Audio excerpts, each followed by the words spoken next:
Welcome to Season 2 of The Unfamiliar Shift with Ariella, the Boutique Lifestyle Leaders Association's hospitality show.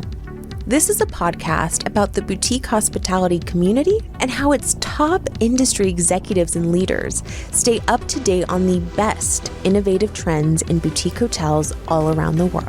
Each season, I bring my favorite visionaries to candidly discuss new philosophies, ideas, and innovations in the hospitality industry, primarily the boutique community. I'm excited to share with you some of my intimate conversations with these extraordinary leaders as we navigate the unfamiliar shift of boutique hospitality.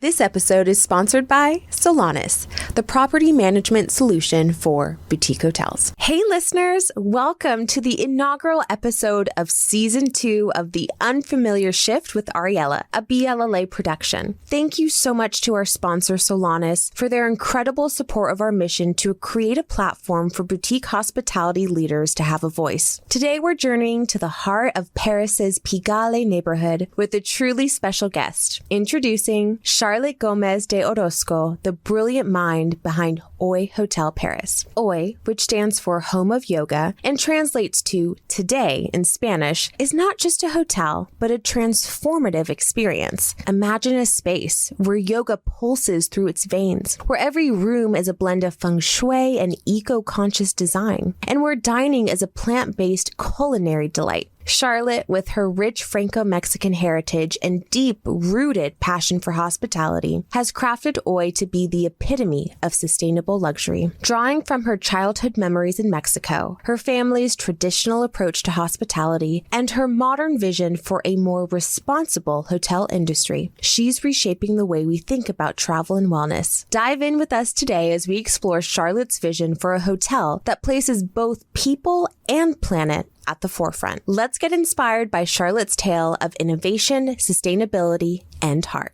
Hello, and welcome to Season 2 of The Unfamiliar Shift. I'm so excited for our first guest of this season, Miss Charlotte, who's over in Corsica. We met a couple of years ago, and I've just been loving what you've built in Paris and your mindset and your aesthetic and your values. So I'm so excited about today's conversation. So today I'm joined by Charlotte Gomez de Orozco, founder of Hoy Hotel Paris. Welcome, Charlotte. Hello, Ariella. Thank you very much for having me. Oh, so what's it like in Corsica right now? How hot is it? Well, actually, it was really, really hot in the beginning of the month, which was, like, as always, a bit scary because we're not used to this heat. And it reminds us that we have to be, all more conscious about everything that's happening in the world. But right now, everything just came back to normal. And yeah, no, it's sunny outside. I'm, with my hair all of like sea hair and everything, and super excited to be here and to be able to speak about my experience and how hoping that this can help other people or, just connect to other people. So I'm super pleased to be here. Oh, thank you. Well, let's just start off with the concept. So you have this really cool yoga hotel in Paris. Can you explain to us the concept, the ethos, the values behind this hotel? Course. So I am from a hospitality family and always have been really interested about the experience of the clients and about having people around me and just creating a good experience for people. And I started yoga 6 or 7 years ago and fell completely in love with the practice of yoga. And every time that I traveled, I was looking for a place where I could sleep, where I could eat, where I could do yoga. And we can find these types of hotels in Morocco, in Bali, but never in big cities. And I used to travel a lot to Berlin, to Amsterdam, to Madrid with a couple of friends, even for my hospitality, research where, I love to travel and I love to visit other hotels. And I could never find an hotel like this. So the idea was creating the first yoga hotel. So that means there's a whole floor dedicated to the yoga practice. So we have between 6 and 8 hours of yoga a day. And we have from a yin, super slow yoga class to a really amazing, a hot core vinyasa class. But I also wanted to put some like spirituality there. So we created also a meditation room where we do sound healing ceremonies, where we host actually some Reiki classes. So we also teach Reiki there. And so that was like the heart of the project, was to be able to really like the yoga was supposed to be at the heart of the hotel. And then with that yoga at the core of the hotel, I thought, okay, so what's next? And so I said, okay, we're going to do some rooms, and every room has to be really in a very Parisian way, because of course people that come to Paris, they want to be in a Parisian spirit.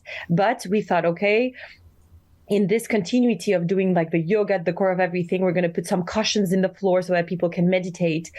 We took off every TV in the rooms because, you know, I really wanted people to be able to disconnect, to be able to just be comfortable with what's around, be able to enjoy what's around and not being distracted by other things. So we only put like a stretching bar in every room so that people can come and stretch. So the idea was that everything that people see, everything that people smell, reminds them to be able to slow down, to be able to enjoy what's there.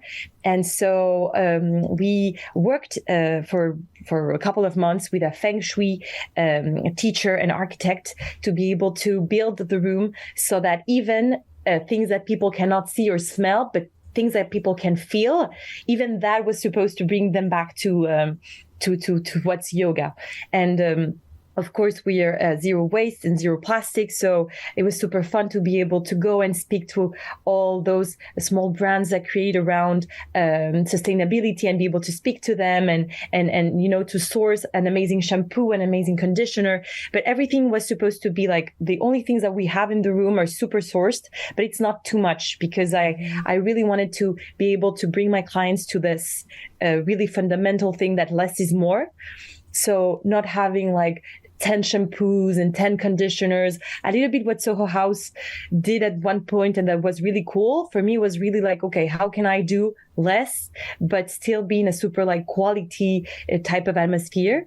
And so yoga, then there was the rooms, then the meditation room. And then I love flowers. And in Paris, because the city is so noisy and so stressful, I wanted to create like this little, I would say like a barrier where people just come, and something in the energy of the place gets out all the bad energies. And so the flowers have this amazing quality of being able to disconnect and being able to, you know, like when you're around flowers, you just want to like smell them. And I don't know, there's like this souvenir from like when you're small of like, you know, like the green and the forest. And so for me, that was super important. So we have this amazing florist at the entrance. And then we have a plant-based restaurant, and I've worked for a really long time with my chef, who is that lives in London now. She teaches in Bali, and she's a really creative person that brings life into this plant-based food that sometimes can be a little bit boring or can be too healthy for some people. And since I'm Mexican and French and that I love food and wine, it was a real challenge to be able to bring this amazing, delicious, and elevated plant-based food into a world and a market like Paris, where food is already amazing, where chefs are already crazy, and you know, there's amazing food all over the place, and it was a real challenge. And to end all this concept, and it's a really important part, we started with one, and now we have 3 care rooms. That's how we call them. And the care rooms are 3 rooms that we convert, like there were first rooms, and then we converted them to these care rooms, and we have only holistic therapy. So the idea was that in Paris, you can have an amazing massage in any really good place, but you cannot really have like an energetic massage, or you cannot really, because for me, when the body has something like has a pain, or when you don't feel good in your body, it's like the body is trying to tell you that there's an emotion that is stuck there, and you're not really connecting with that emotion. And the idea with the care rooms that we created and with the therapies that we have is that they're supposed to read. I mean, for example, you come and you do like a kobido, that's like a face massage. I want my therapist to be able to see like, okay, I feel like here and here there's some pain, and this is related, I don't know, to the stomach, and the stomach is when you're angry. So maybe we need to work out like with who are you angry, or are you like, to be able to help people to understand their body, to understand like, okay, what's the emotion? How can I become responsible of my health? And then being able to with the help of this therapist and with the yoga and everything, to be able to solve and to be a healthy person in a healthy body with a healthy mind. And yeah, so all these hotel, like all this concept is around like in every, if you go to Mesa, or if you go to a therapy, or if you go to the hotel, everything is supposed to bring you back to you, to bring you back to what's healthy, to bring you back to like my real aim with this hotel was to open up a door. If it's the door with plant-based food, if it's the door with a therapy, if it's a door with yoga, to be able to open the door so that people can like enter this room being like, okay, there's a way that I can live better. There's a way that I can live in a better place, that I can, like just move better in my life. And so that's the whole ethos of OI. And of course, all the people that work with me, when they work with me, that's always what I'm telling them. First, they have to feel good working with me. So they have free yoga classes, free osteopathy.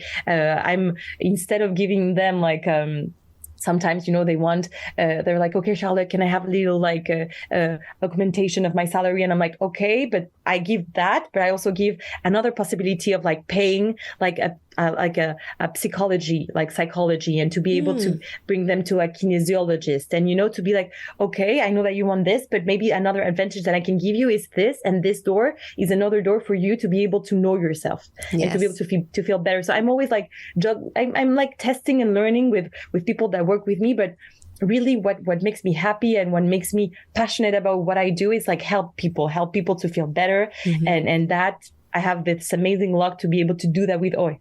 Oh, that's beautiful. I mean, I'm looking at you, and it's so beautiful watching you shine and light up when you talk about this hotel that you've birthed into life.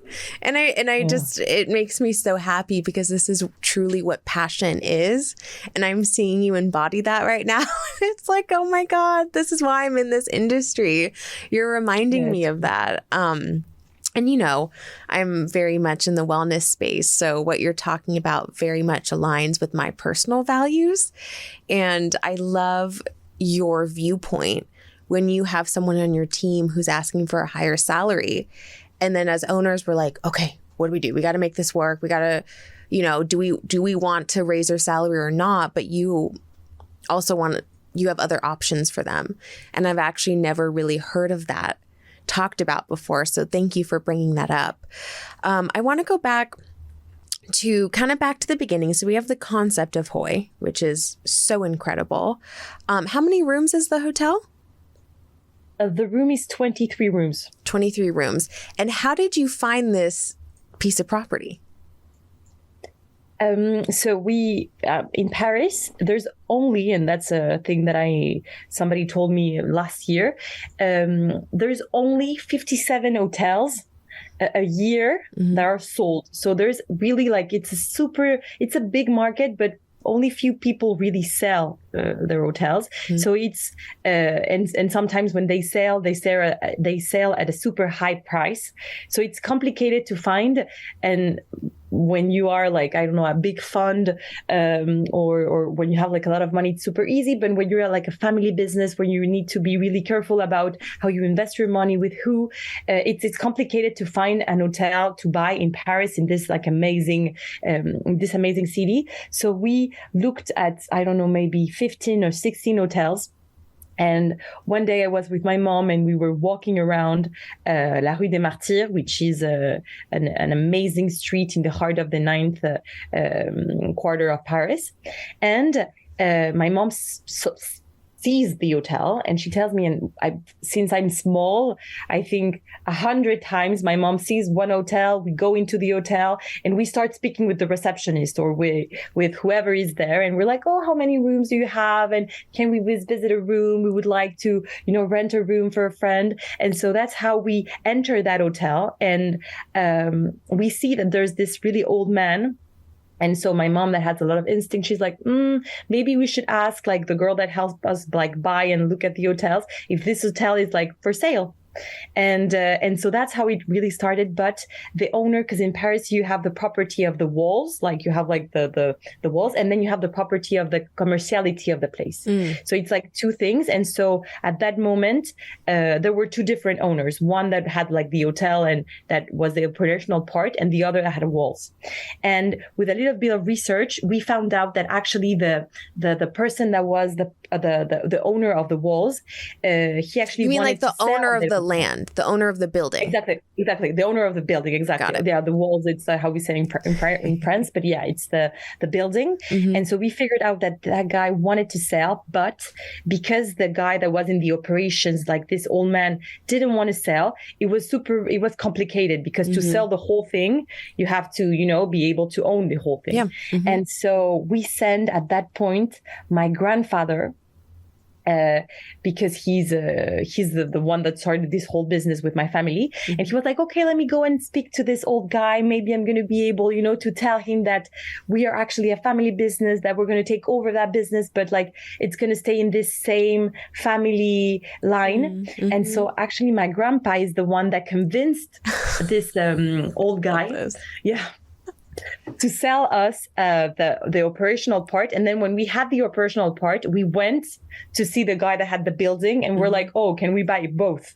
Wow. And so that's how it came. Yeah. What year? It was like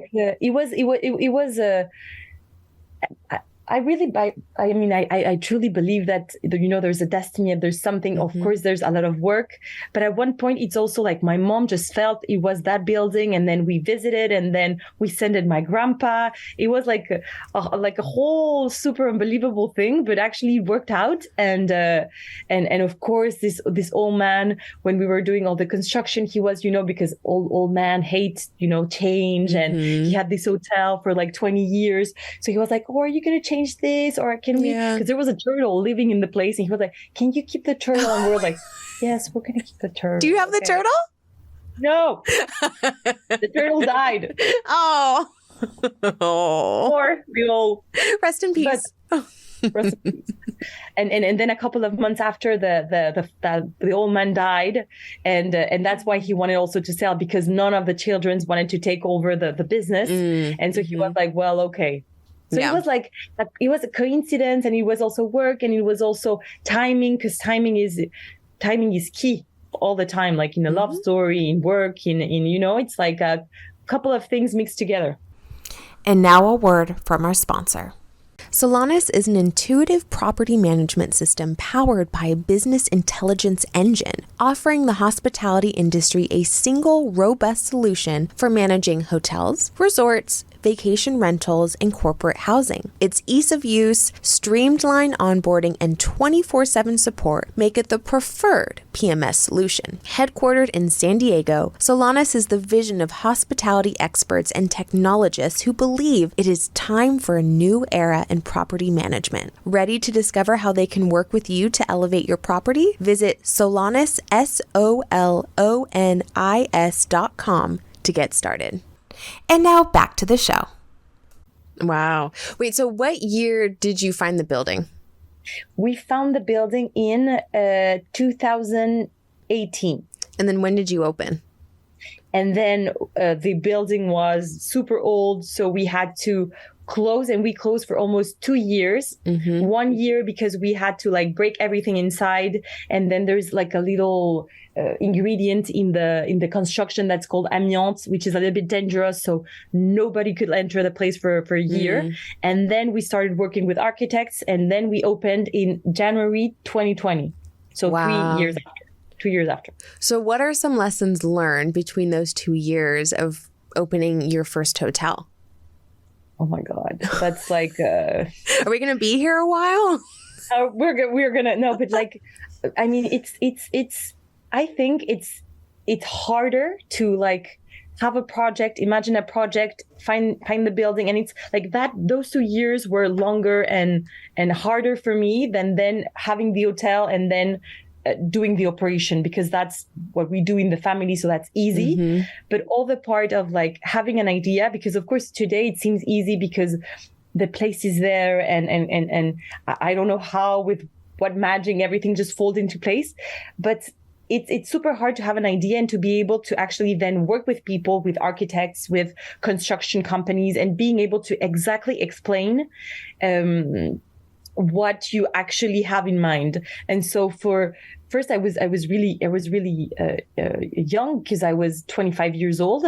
So working with people that are way older and being like, because at the beginning everybody loves the concept, and everybody loves a concept that's out of the box. But then being out of the box also demands way much work, because when I was speaking, for example, with my architects, I was like, okay, so this is a yoga hotel, so we really have to like to think yoga, to be yoga. So, but in every way. So, for example, please don't bring me industrial paintings. Please, let's try to do at least 80% of the hotel of like already used materials.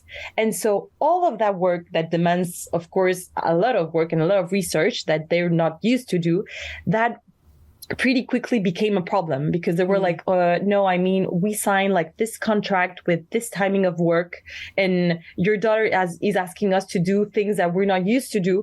So it was always like, okay, you knew that I was, trying to think out of the box. You knew that I was trying to do a project that was different. And now you're always, it's always about the money. And so they were like, no, but we need to be paid more. And, so like a weird energy, pretty quickly installed in like the relationship. So I had a really hard time with my architects that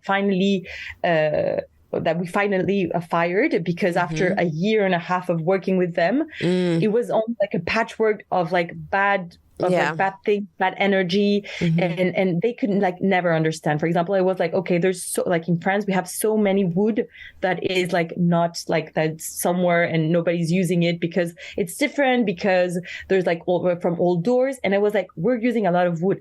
Let's like the money that I want to invest, because if we have to invest somewhere, I want to invest it in that. Let's go. Like here, I had like 10 links of like of addresses where we could go speak to the guys, and the guys were like, you want the wood? And we're like, yeah, I want the wood. I want this amazing like real wood, because I want to do doors, and they were like, oh, okay. So for nothing, we could go buy the wood, and then of course it was like the manual work. And then after people had to like work. But I'd rather invest in people working with their hands than going to IKEA, buying some pre-done things. And that, for example, for them, it was like crazy. And so at one point they did like, yeah, don't worry, we ordered like real wood, and then all false wood arrived to no. Yeah, it was like really like early in the morning, and we were supposed, because at one point you have to open, so like things have to be. And my mom was like, Charlotte, you're like getting late, we have to open quickly. And I remember having all that wood, and I was like, oh my god, like I cannot believe they did that. And I called the guy, and I was like, you have to get everything out. I would never open an hotel with these things that are like false wood, false everything. I mean, the client will like, people will just and it's an energy thing as well. So I hope, and I was like, I know that people are gonna like, if because my mom was like, but nobody's gonna see it, and I was like, no, people are not gonna see it, they're gonna feel it. But it's of course I sounded crazy, because my mom was like, but feel what?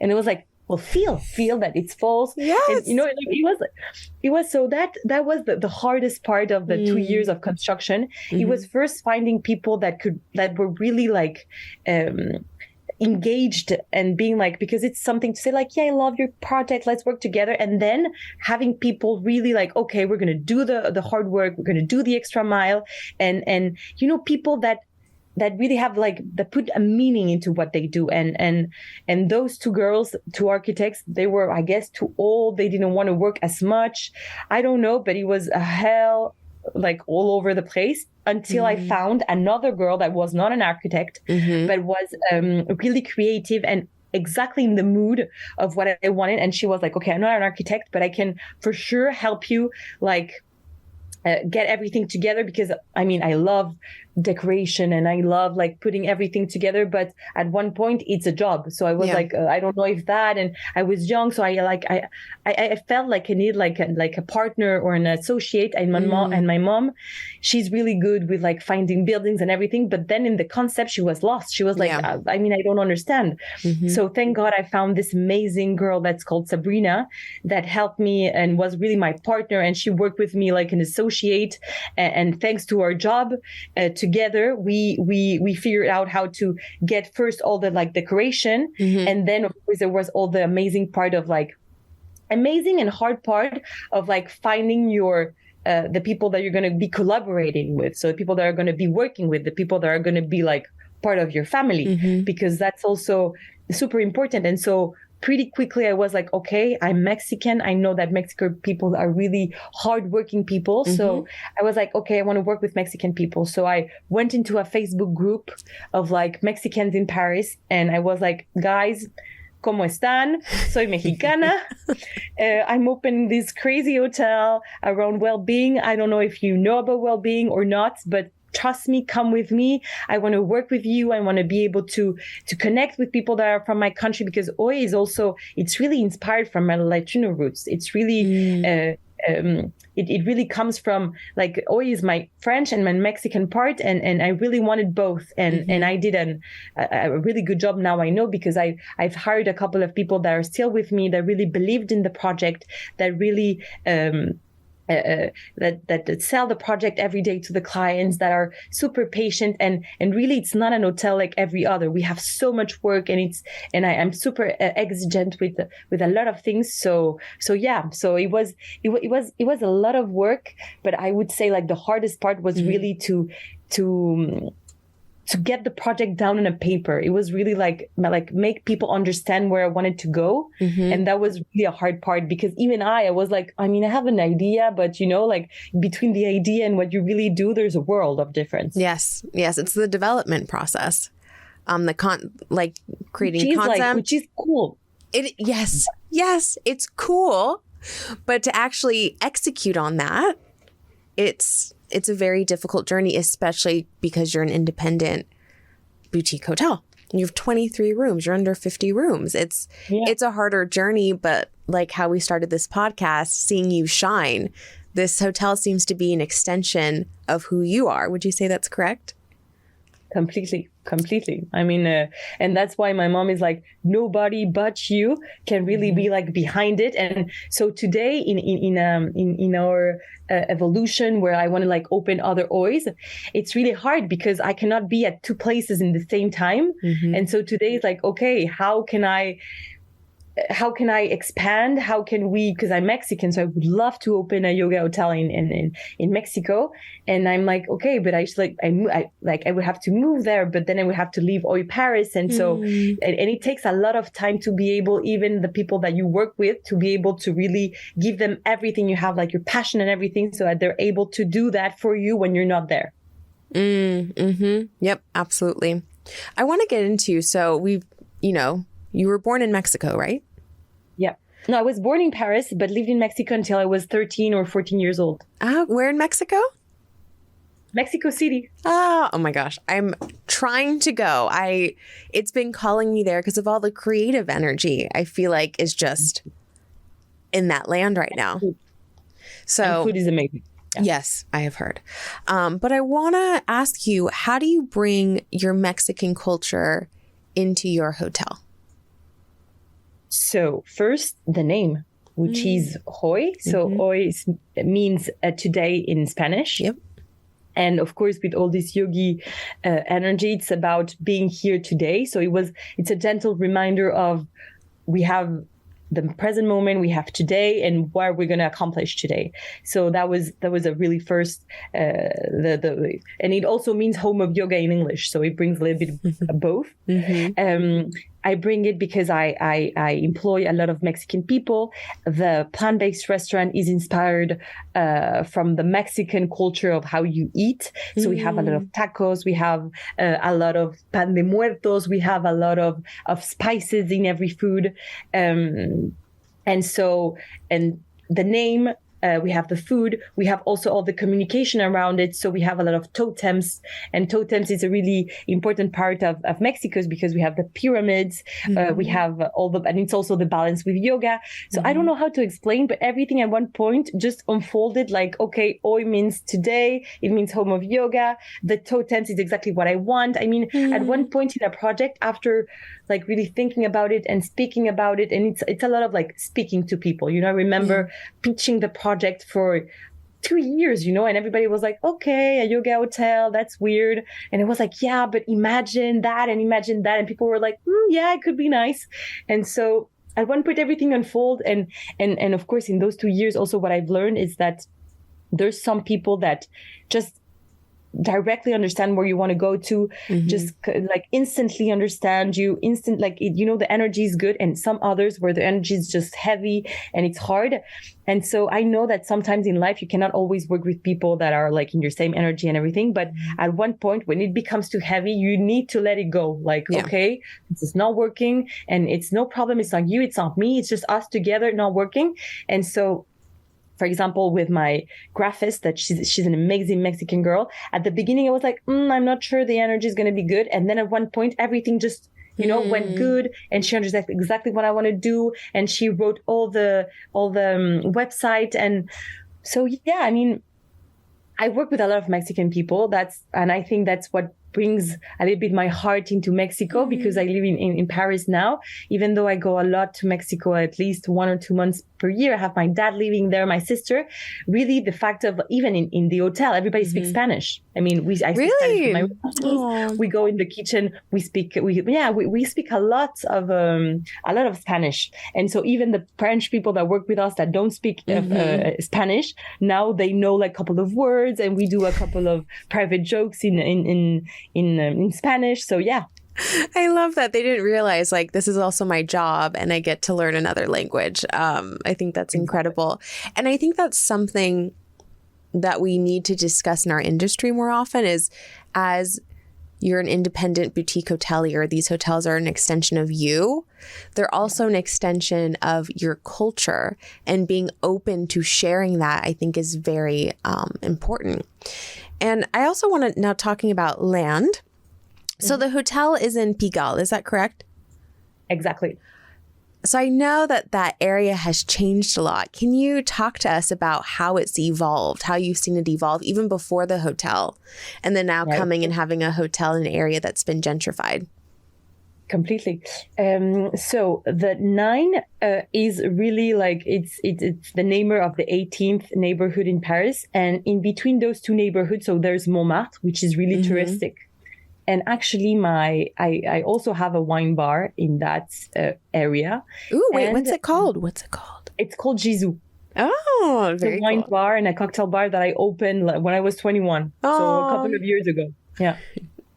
Amazing. And that neighborhood is the neighborhood where my grandparents used to live. And at that time, it was super dangerous. It was a super dangerous neighborhood.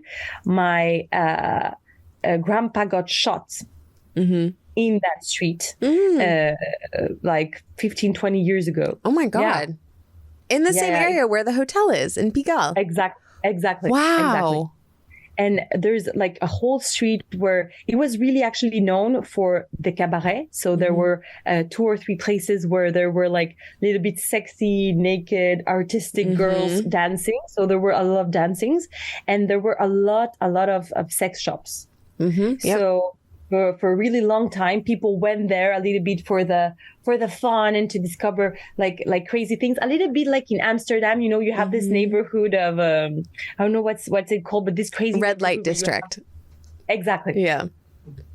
And so that was a little bit what was in that neighborhood. So in the really, like, it's really in between. There's like a big street in between the 9th and the 18th. And so in the 18th, you have Montmartre, and that was pretty dangerous. And then, but it's really like it's 5 minutes walk. And then you have the 9th. And the 9th for a really long time, well, it has always been not so touristic because it's really a part where Parisians live. So if in the 18 you have only people that tourists and small coffees and everything's done like for the tourism, in the 9th part, it's really Parisians living there.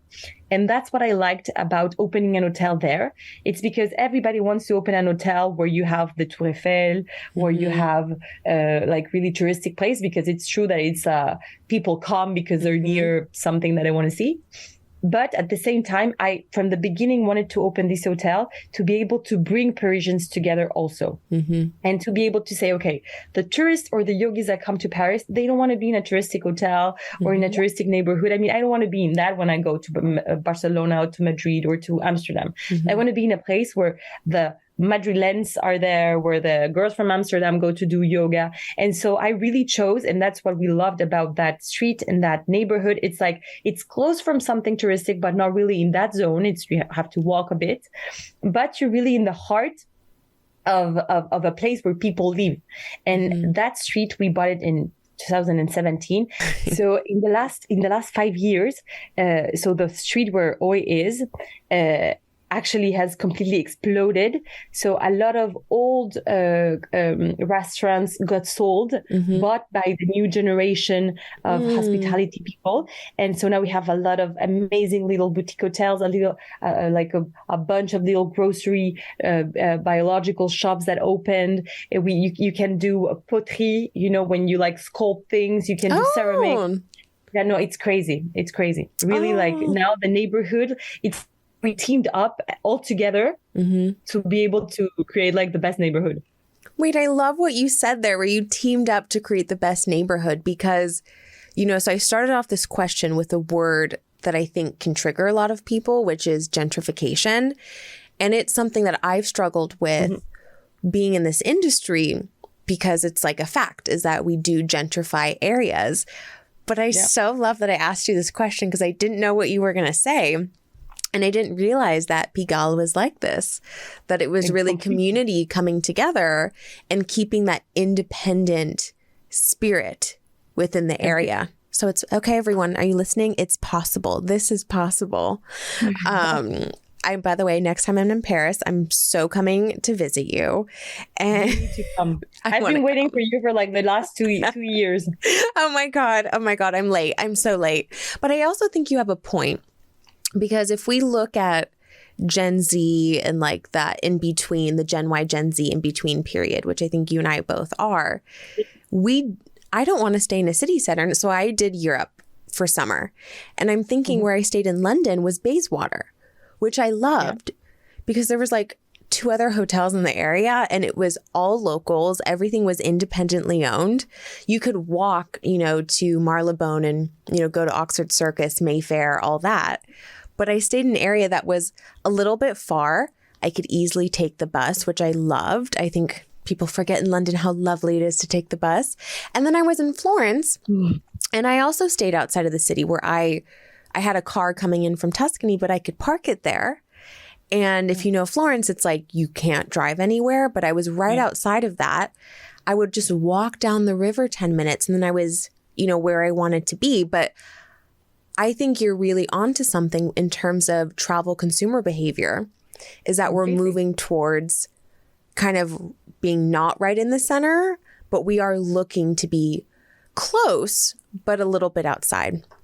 Exactly. And there's always this thing of like taking time to like walk that river, taking time to, because this touristic thing, like everything I want, like in one point, in one center, and you don't have to move. And so people don't walk anymore. People don't look anymore. And it's always about like the whole neighborhood. You actually can walk for hours, but you go and you stop somewhere. And so it's also about taking time, and that's a thing that tourism has to like go back to. It's like take time to look at things, take time to visit things. And it's like another form of tourism today. And I think our generation, it's really what we're looking for, something more authentic and less touristic.